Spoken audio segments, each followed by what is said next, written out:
আসসালামু আলাইকুম রহমতুল্লাহ।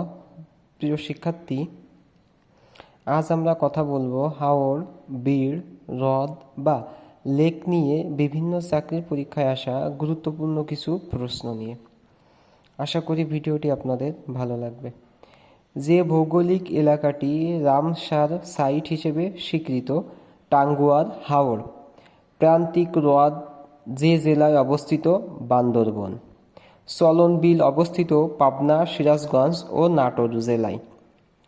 বাংলাদেশের বৃহত্তম হাওর হাকালুকি। হাড়িয়ার বিল অবস্থিত মুন্সিগঞ্জে।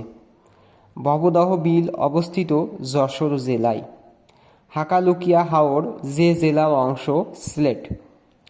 বাংলাদেশের সবচেয়ে বড় হাওর যে জেলায় অবস্থিত মৌলভীবাজার।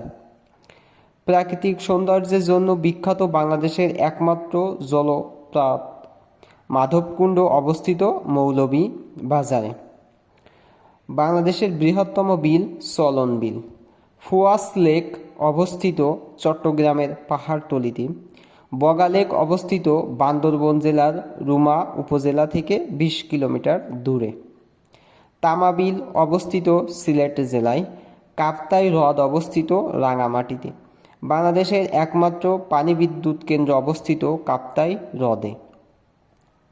বাংলাদেশের বৃহত্তম হাওরের নাম হাকালুকি হাওর, যার আয়তন 24,292 হেক্টর। প্রান্তিক লেক অবস্থিত হলুদিয়া বান্দরবন। টাঙ্গুয়ার হাওরের আয়তন 6,912.20 একর। বঙ্গোপসাগর ও সমুদ্র সৈকত নিয়ে কিছু গুরুত্বপূর্ণ প্রশ্ন। সোয়াস অব নো গ্রাউন্ড বঙ্গোপসাগরের একটি খাদের নাম। কক্সবাজার ছাড়া বাংলাদেশের আরও একটি আকর্ষণীয় ও পর্যটন অনুকূল সমুদ্র সৈকত পটুয়াখালীর কুয়াকাটা। বিশ্বের দীর্ঘতম প্রাকৃতিক সমুদ্র সৈকত কক্সবাজার। সাগরকন্যা বলা হয় পটুয়াখালীকে। বাংলাদেশের সমুদ্র উপকূলের মোট দৈর্ঘ্য 711 কিলোমিটার।